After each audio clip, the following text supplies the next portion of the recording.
The year is 998. The place, Bukhara. A city of domes and dust and carved wooden balconies overhanging streets that smell of cardamom and horse sweat. The capital of the Samanid Empire, one of the last Persian dynasties before the Turkic tide swallows everything. A city that still believes it is the center of the world. In the palace, the emir is dying. His name is Nu ibn Mansur, and he has summoned every physician in the empire to his bedside. They have come, they have deliberated. They have prescribed, bled, purged, and prayed. Nothing has worked. The emir's condition, whatever it is, the sources are vague, perhaps a paralytic illness, perhaps something gastrointestinal, remains unchanged. Someone suggests the boy. There is a 16-year-old in the city. He has been studying medicine for 2 years. He has been reading since before anyone thought to track it. He has, by his own later account, already mastered logic, mathematics, natural science, and enough Islamic jurisprudence to argue with the learned men of the mosque. He is not a physician, he has no title, but he has been told, and he believes, that there is nothing in the libraries of Bukhara he cannot understand. They bring him to the emir's bedside. He examines the man, he diagnoses, he prescribes, and the emir recovers. This is the story we tell about Ibn Sina, the prodigy, the miracle worker, the boy who outwitted the court physicians and won a kingdom's gratitude. But here's the thing about that story, and about every story we tell about geniuses. It stops too early. The emir rewards him, not with gold, but with something better, access to the royal library. The Samanid Palace holds one of the greatest collections of books in the Islamic world, entire rooms of manuscripts, philosophy, medicine, astronomy, mathematics, poetry, knowledge accumulated across 2 centuries, copied by hand, carried from Baghdad and Merv and Alexandria by scholars and traders and conquerors who understood that ideas were more valuable than silk. Ibn Sina enters that library at 16 and reads everything in it. He will later say it contained books whose names he had never heard and whose contents no one else in the world had access to. He will also say, "When I reached the age of 18, I had finished all these sciences." The arrogance of that sentence is almost unbearable, and yet, the evidence of what he produced in the following decades suggests it wasn't arrogance at all. It was an accurate report. His full name was Abu Ali al-Hussein ibn Abdullah ibn Sina. He was born in 980 CE in Afshana, a village near Bukhara in what is now Uzbekistan. He would die at 57 in a city far to the west, after a life spent in perpetual motion, court to court, war to war, crisis to crisis. In Arabic, he is Ibn Sina. In the Latin translations that would reshape European medicine, he becomes Avicenna. In his own autobiography, one of the first intellectual autobiographies in history, he describes his own life with the same clinical precision he would bring to medicine, as if examining a patient, as if he was always, even in memory, trying to understand how a thing worked. That habit of mind, relentlessly systematic, almost frighteningly thorough, is what made him, and in some ways, what limited him. But we are not there yet. We begin where he began, in a civilization that had decided, consciously and deliberately, that knowledge was worth any price, and had spent 2 centuries building the structures to prove it. To understand Ibn Sina, you have to understand what he was born into. The Islamic world of the 9th and 10th centuries was not, as it is sometimes lazily framed in Western history, a quiet custodian of Greek texts, keeping them warm until the Europeans were ready to use them. That framing is an insult dressed as a compliment. What happened in Baghdad and in the cities of Persia and Central Asia in those centuries was not preservation, it was transformation. It began with a caliph's dream. The story goes that Harun al-Rashid, the great Abbasid caliph, the one who appears in the 1001 Nights, dreamed of Aristotle. In the dream, Aristotle told him something. The details change with each telling, but the upshot is the same. The ancient knowledge matters. It must be recovered. Whether the dream is real or not, the policy certainly was. The caliphs of the Abbasid dynasty in Baghdad, from the late 700s through the 900s, funded one of the most extraordinary intellectual projects in human history, the systematic translation of Greek, Persian, Indian, and Syriac texts into Arabic. Not because they were archivists, because they wanted to use the knowledge. The institution at the center of this project was called Beit al-Hikmah, the House of Wisdom. Based in Baghdad, it employed scholars, translators, and scribes from across the known world: Christian Nestorians, Jewish scholars, Persian Zoroastrians, Arab Muslims. They translated Plato and Aristotle, Galen and Hippocrates, Euclid and Ptolemy. But they didn't stop at translation. They annotated, they argued, they corrected. Hunayn ibn Ishaq, one of the great translators of the 9th century, didn't just render Galen into Arabic. He examined multiple manuscripts, compared variants, identified errors. He was doing something that resembles modern textual criticism 800 years before it had a name in Europe. This was the world Ibn Sina was born into, not the House of Wisdom itself, which was already in decline by his time, but the intellectual culture it had seeded. By 980 CE, the Golden Age was past its first peak in Baghdad, but flowering elsewhere, in Bukhara, in Samarkand, in Isfahan, in the courts of the Persian dynasties that had inherited the Eastern Islamic world.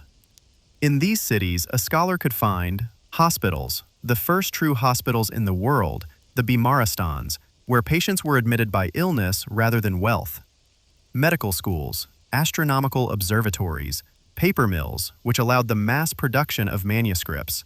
A postal system that could carry correspondence across 1,000 miles in weeks. And libraries. Always libraries.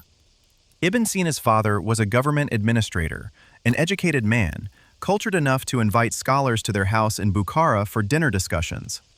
As a child, Ibn Sina sat at the edges of those conversations. He listened to men argue about philosophy, about the soul, about the nature of God. He filed everything away. When he was 10, a scholar of the Quran and Islamic jurisprudence came to live with them and teach him. Within a year, the teacher had nothing left to teach. This is not a metaphor. This is what Ibn Sina reports in his own words. What do you do with a child like that? What do you do with a mind that does not accumulate knowledge so much as devour it, and then, immediately, begin demanding more? You give him more, and then you get out of the way. He tells us about it himself, which is part of what makes Ibn Sina so unusual. He wrote an autobiography. Incomplete, it ends around age 21 and was continued by a student after his death, but remarkable for its period. It is the record of a mind examining its own formation, a scientist studying himself as a specimen. At 10, the Quran, a substantial portion of the Arabic literary canon. He could recite, he could analyze. At 13, he moved to logic and mathematics. He studied under a Bukharan scholar named Mahmud Masa, but the student quickly outpaced the teacher. Ibn Sina begins tutoring himself from texts, running into problems, solving them, running into new problems. At 14 or 15, he comes to philosophy. This is where it gets complicated. He reads Aristotle's Metaphysics. He reads it not once, but, he claims, 40 times. He has it memorized. He understands every word in the narrow sense, the definitions, the arguments, the structure, and yet, the whole of it is opaque to him. He cannot grasp what it is for, what Aristotle is actually trying to do in that strange, dense, maddeningly circular work. He almost despairs. He later writes that he began to fear some things were simply beyond understanding. Then, one day in the market, a bookseller pushes a pamphlet into his hands. It is cheap. He doesn't want it. The bookseller insists, offers it for 3 dirhams. Ibn Sina buys it reluctantly. It is a short commentary on the metaphysics by the philosopher Al-Farabi. He takes it home and reads it, and the metaphysics opens. This is one of the great moments in intellectual history, and it's preserved in his own words. The obscurities of that book were revealed to me. He goes back to Aristotle. Everything is clear now. He is so elated that the next morning he distributes alms to the poor in gratitude to God. The moment matters for several reasons. First, a pamphlet, bought in a market for 3 coins, unlocked Aristotle for the greatest philosopher-physician of the medieval world. Knowledge is sometimes that cheap and that transformative. Second, It shows the limits of raw intelligence without the right guide. Ibn Sina could memorize Aristotle, could trace every argument, and still not see what it was pointing at. He needed Al-Farabi. There is humility buried in that story. Whether Ibn Sina felt it is another question. At 16, he turns to medicine. He describes it as the easiest discipline he has encountered. Medicine is not one of the difficult sciences, he writes. He masters the theory quickly. He begins seeing patients.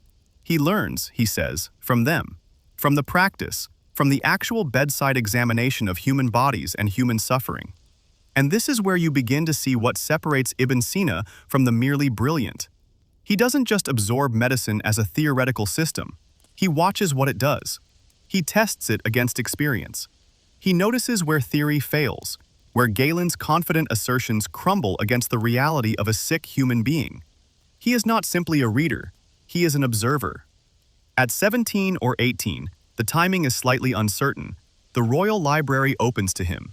He reads everything in it. Whatever he did not know before, he knows now. He is 18 years old. And then, in 999, the world collapses around him. The Samanid dynasty, the Persian Empire that had sponsored and housed this entire intellectual ecosystem, falls to the Turkic Ghaznavids. The royal library burns, or is dispersed. The sources differ.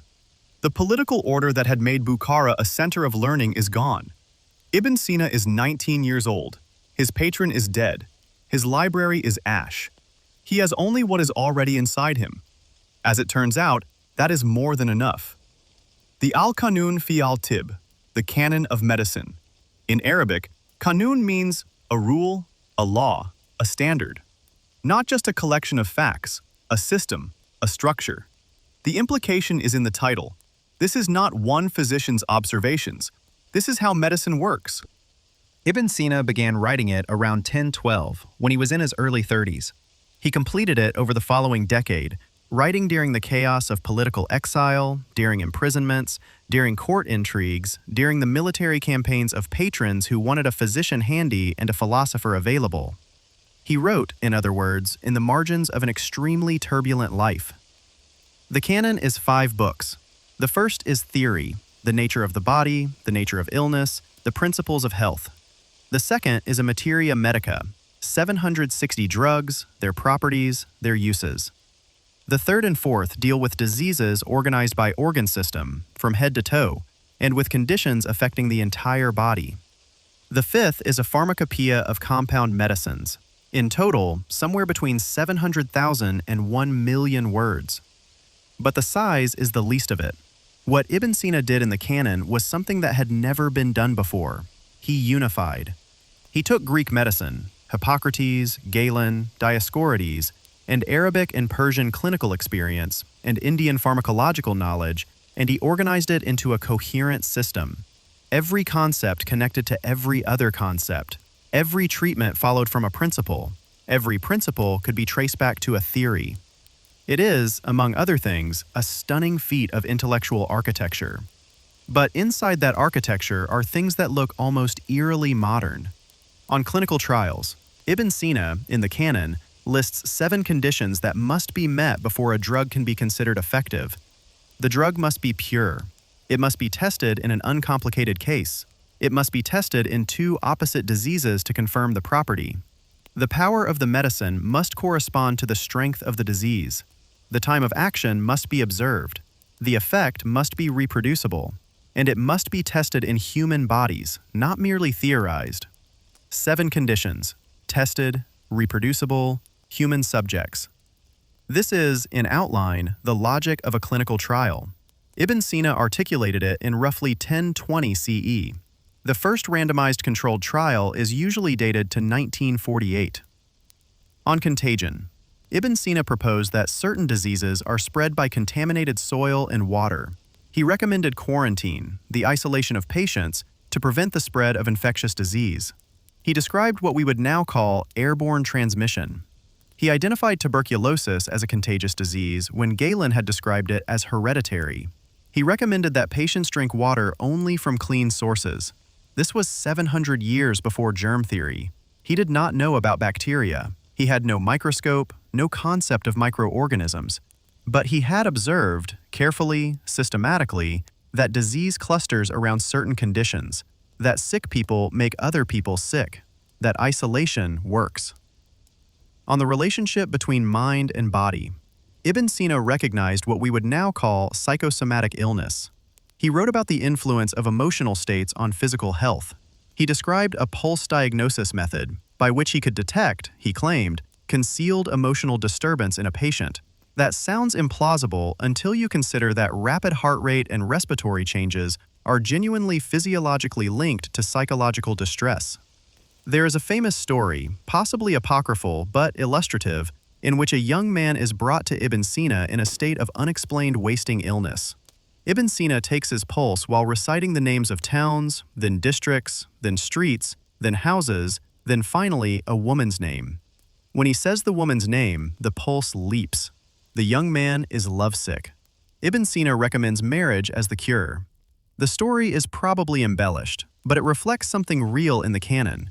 Ibn Sina's insistence that illness is not just physical, that the soul, the nafs in Arabic, participates in health and disease, that medicine has to account for the whole person, not merely the body. Galen had said something similar, in his way, but Ibn Sina systematized it, made it teachable. And there is the shadow, because a system this complete, this authoritative, this elegantly organized, is also a trap. When the canon arrived in Europe, translated into Latin in the 12th century, it was received as scripture, not a guide to clinical observation, a replacement for it. European medical schools taught Avicenna as they taught Galen, as revealed truth, to be memorized and recited. This was not what Ibn Sina intended. He was a rigorous empiricist within his philosophical framework. He insisted on clinical experience. He explicitly said that a physician who had not seen a patient was not practicing medicine. But the canon was so comprehensive, so overwhelming in its authority, that it became a substitute for experience. Why observe a patient when Avicenna had already described every possible condition? Why test a drug when the canon had already classified its properties? The liberating system became a closed world. This is the paradox at the heart of Ibn Sina's medical legacy. His greatest achievement may have simultaneously been medicine's longest ceiling. The canon is not the whole story, not even close. Ibn Sina wrote 450 works, 240 survive. The canon is the medical masterpiece, but there is also the Kitab al-Shifa, the Book of Healing, an encyclopedic treatment of philosophy, natural science, mathematics, and metaphysics that runs to millions of words. There are treatises on logic, on psychology, on astronomy, on music theory. There are poems, short mystical allegories written in a register that makes his rationalist commentators deeply uneasy. The man was not only a physician, he was a philosopher who happened to also transform medicine. And he lived, in every sense, dangerously. After the fall of the Samanids, Ibn Sina spent the rest of his life as a kind of itinerant genius for hire. He moved from court to court across Central Asia and Persia, Gurganj, Jurjan, Rai, Hamadan, Isfahan, serving as court physician to whoever was in power, writing in whatever hours were left over, surviving political upheavals that killed the people around him. He was imprisoned twice. The first time by the Kukuyid ruler Taj al-Mulk, who feared that Ibn Sina's allegiances lay elsewhere. He spent 4 months in the fortress of Fardajan. He wrote 3 treatises there, including a short philosophical allegory about a bird escaping its cage. The metaphor was not subtle. When he was freed, he continued west, to Hamadan, then to Isfahan. His life in these courts was not exactly pleasant. A court physician in the medieval Islamic world occupied a peculiar position, indispensable and therefore powerful, but wholly dependent on the survival of his patron. If the patron died or fell, the physician fell with him. If the patron was at war, and they were always at war, the physician traveled with the army. Ibn Sina traveled with armies. He treated soldiers. He wrote philosophy on horseback. He finished books in the interstices of military campaigns. He also drank wine. This is documented, mentioned by his student Juzjani, who completed his biography, mentioned by enemies and by Ibn Sina himself obliquely. In an Islamic context, this was not a trivial thing. Wine was forbidden. a philosopher who publicly argued for the primacy of reason, who had been accused by the Orthodox clergy of dangerous heterodoxy, who now added wine to the list. Ibn Sina was not a man who made his life easy. There is something almost deliberate about it, as if the contradictions, the rationalist who wrote mystical allegories, the physician who drank wine, the Muslim philosopher who read Aristotle with a fidelity that occasionally made him sound like an atheist, were not failures of consistency, but part of a coherent self. As if he had decided, I will not be made smaller by anyone's categories. The enemies multiplied. Al-Ghazali, one of the great theologians of the Islamic world, eventually published a direct attack on Ibn Sina and Al-Farabi, a book called Tahafut al-Falasifa, The Incoherence of the Philosophers. Al-Ghazali charged Ibn Sina with three positions that constituted heresy: that the world was eternal, not created, that God did not know particulars, and that bodily resurrection was not possible. Whether Ibn Sina actually held all these positions is debated by scholars still. He was careful. He wrote in a tradition of philosophical Islam that tried to reconcile Aristotle with Islamic theology, a project similar to what Aquinas would attempt with Christianity a century later. But the rationalist impulse ran very deep in him. When pressed, when forced to choose between what reason demonstrated and what faith required, it is not entirely clear that Ibn Sina always chose faith. He never resolved this tension. He never pretended to. Perhaps that honesty is the most admirable thing about him, the refusal to paper over the contradiction with a comforting synthesis. He was a Muslim. He was an Aristotelian. These two things pulled against each other inside him for 57 years, and he produced a body of work that embodied the tension rather than dissolving it. That is not a failure. That is philosophy. Sometime around 1150 CE, a scholar in Toledo begins work on a project that will take years. His name is Gerard of Cremona.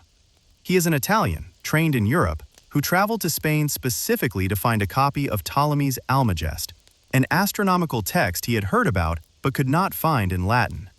In Toledo, the great multilingual city on the edge of Christian and Islamic Spain, he found the Almagest. And then he found everything else.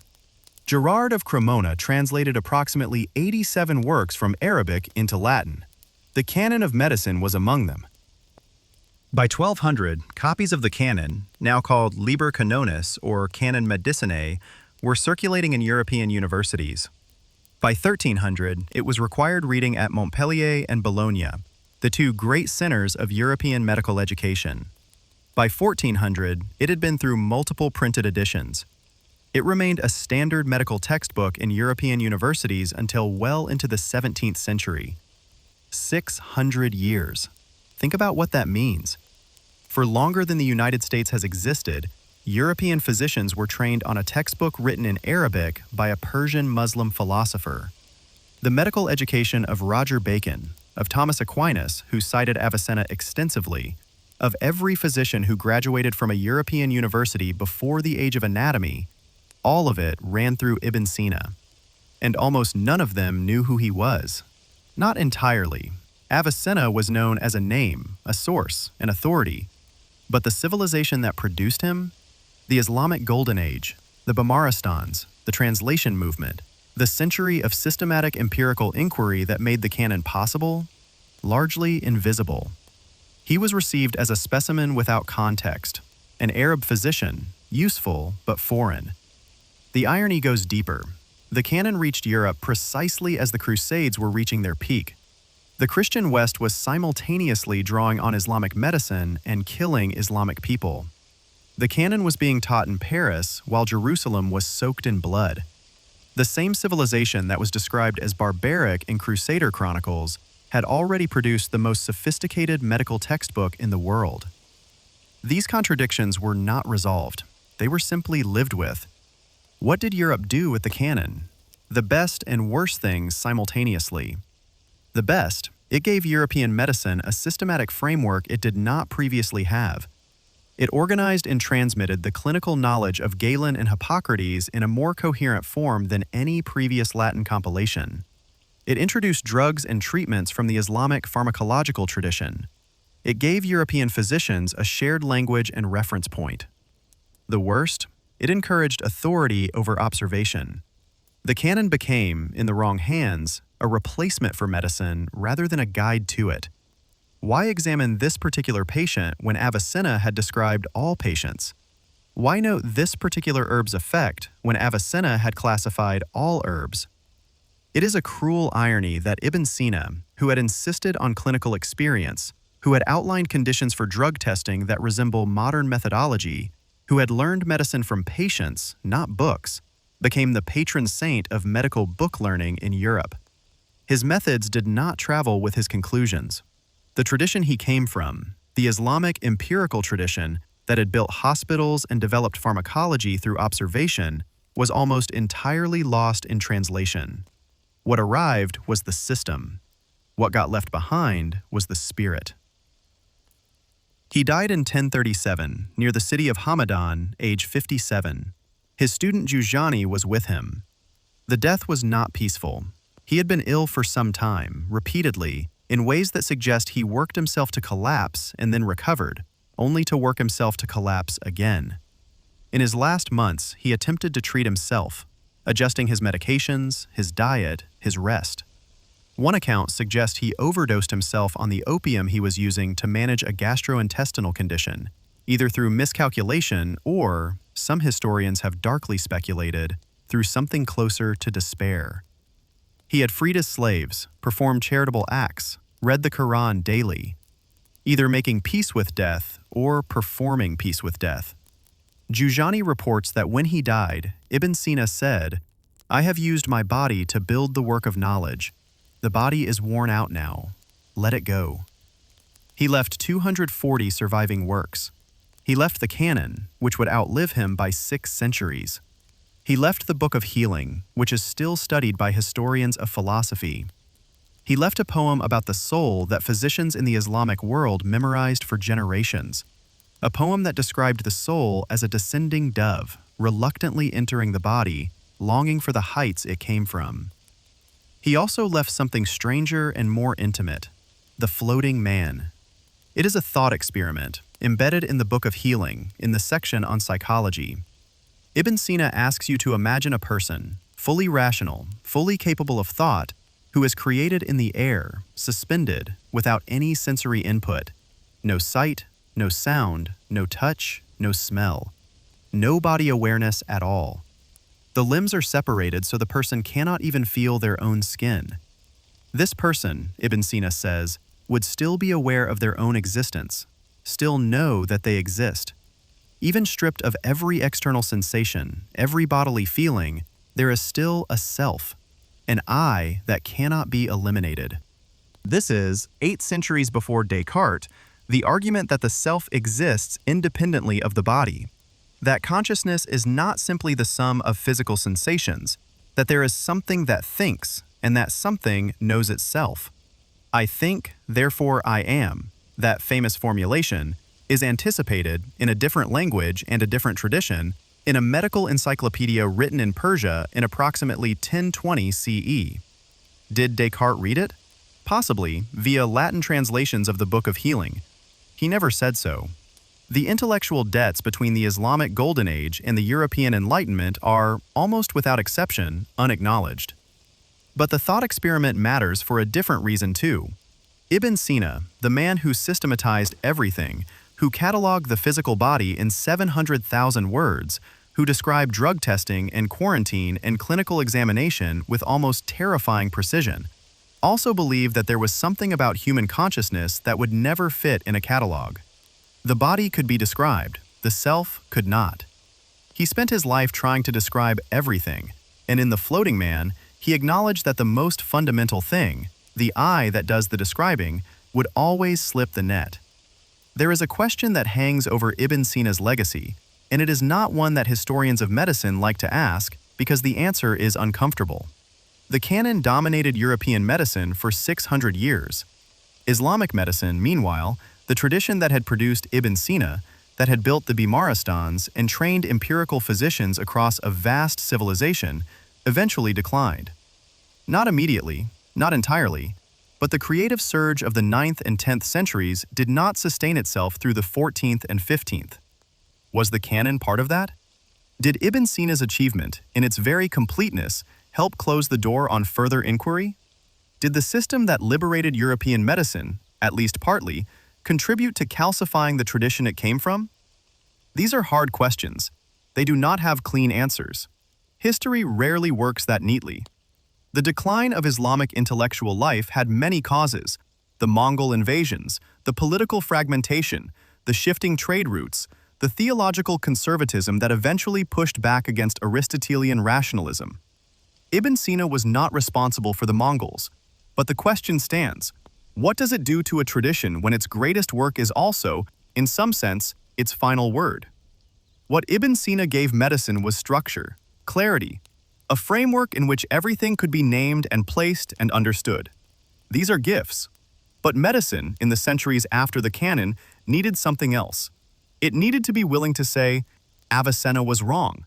Here is the body, look at it. Vesalius would say that. Harvey would say it. Semmelweis would die trying to say it, in a different way, about a different thing. They were all, in their different ways, making the same argument Ibn Sina had made as a 16-year-old in the emir's bedchamber. I have seen this, with my own eyes, and this is what it is. Not what the books say, not what the system dictates, what I have seen. He was born in a village near Bukhara. He memorized the Quran at 10. He read Aristotle 40 times before it made sense. He saved an emir at 16, built the architecture of 1,000 years of medicine in his 30s, ran from armies and prison cells and theological indictments for the rest of his life. He believed that reason was the highest human faculty, and also that the soul was something reason could never fully describe. He believed in a God who ordered the universe, and also in the Aristotelian universe that might not need a God to order it. He believed medicine was a science, and also that the physician who only knew science was not yet a physician. These contradictions did not resolve.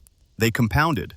They are still compounding, in every argument about evidence-based medicine and clinical intuition, in every debate about whether a patient is a body or a person, in every question about what consciousness is and whether it can be reduced to neurons.